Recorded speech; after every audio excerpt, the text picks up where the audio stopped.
मित्रों, खम्मागणी गोपालिया short and classes की daily newspaper dictation series में आपका स्वागत है। आप स्वस्थ होंगे। यह डिक्टेशन जनसत्ता अखबार के सेना की ताकत संपादक के शीर्षक से लिया गया है। इसका पीडीएफ नीचे डिस्क्रिप्शन में अवेलेबल है और इसकी ऑडियो फाइल टेलीग्राम से डाउनलोड कर सकते हैं, जिसका लिंक भी डिस्क्रिप्शन में दिया गया है। साथियों, इसके अलावा चैनल पर डॉक्टर जीडी बिस्ट के 3 वॉल्यूम, रामधारी गुप्ता के दोनों भाग और मासिक पत्रिकाओं के डिक्टेशन 80 और 100 शब्द प्रति मिनट की गति से उपलब्ध हैं। उनका भी नियमित अभ्यास करें। तो चलिए शुरू करते हैं 80 शब्द प्रति मिनट की गति से 7 मिनट का यह डिक्टेशन। स्टार्ट। भारत ने रूस से 33 लड़ाकू विमानों की खरीद का जो फैसला किया है, उससे वायुसेना को निश्चित रूप से मजबूती मिलेगी और सरहदों पर मिल रही चुनौतियों से ज्यादा कारगर तरीके से निपटा जा सकेगा।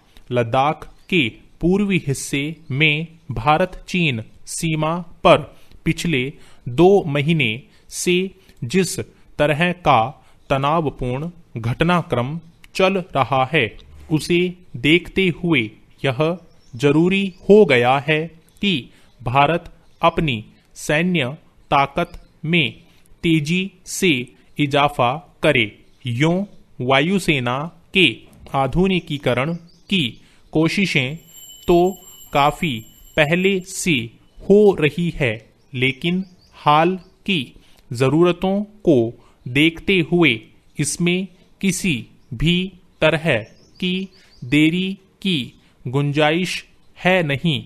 इसीलिए पिछले महीने रक्षा मंत्री की मास्को यात्रा के दौरान MiG-29 और सुखोई विमानों की खरीद पर जो चर्चा हुई थी, उसे जल्द ही अंतिम रूप भी दे दिया गया और इस दिशा में कदम बढ़ाते हुए रक्षा खरीद समिति ने गुरुवार को 38,900 करोड़ रुपए की रक्षा खरीद को हरी झंडी दे दी।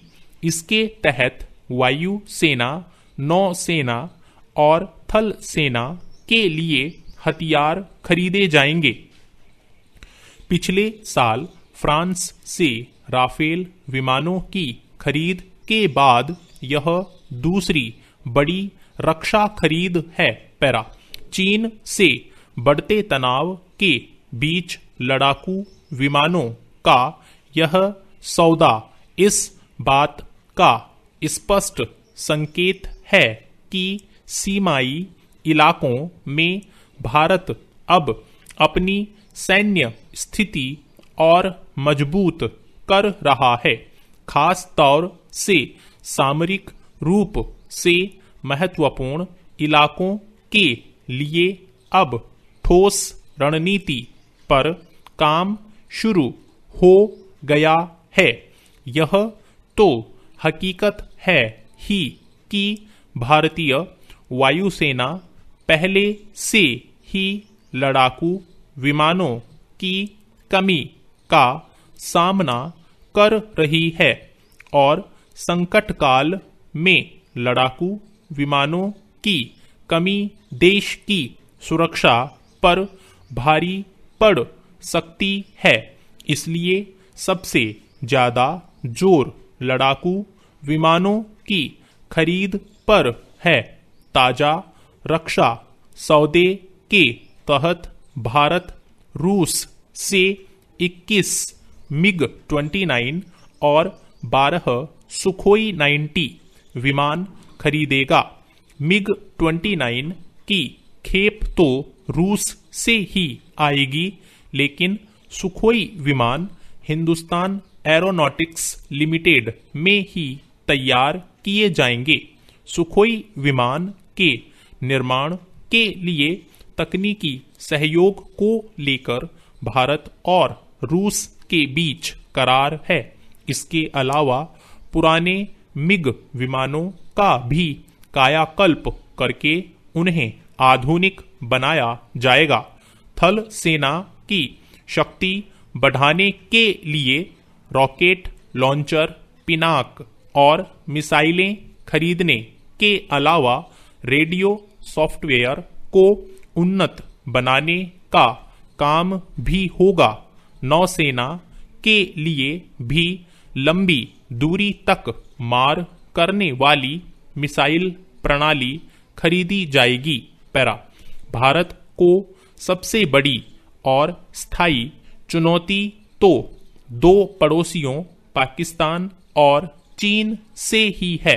पिछले कुछ वर्षों में दोनों ही देशों की तरफ से सीमाओं पर जिस तरह का आक्रामक रुख देखने को मिला है, उससे यह तो साफ है कि भारत को कभी भी किसी भी देश से या एक ही वक्त में दोनों तरफ से हमलों का सामना करना पड़ सकता है।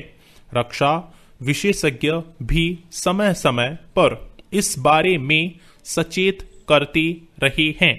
वास्तविक नियंत्रण रेखा पर अशांति के बाद चीन ने जिस तरह की मोर्चाबंदी करते हुए सैन्य जमावड़ा बढ़ा दिया है, उसे देखते हुए जरूरी हो गया है कि हमारी वायु सेना अत्याधुनिक लड़ाकू विमानों और हेलीकॉप्टरों से सुसज्जित हो। पिछले साल वायुसेना ने दुनिया के सबसे आधुनिक लड़ाकू हेलीकॉप्टर अपाचे AH-64E को अपने बेड़े में शामिल किया था। इसके बाद राफेल खरीदे गए। हालांकि भारत अपनी ओर से युद्ध से बचने की नीति पर चलने वाला देश है, लेकिन दुश्मन के हमले का जवाब देने के लिए सेना को मजबूत होना जरूरी है। स्टॉप। Thank you. साथियों, इस चैनल को सब्सक्राइब करें और बेल आइकन को प्रेस करें ताकि लेटेस्ट वीडियो की जानकारी आपको मिलती रहे।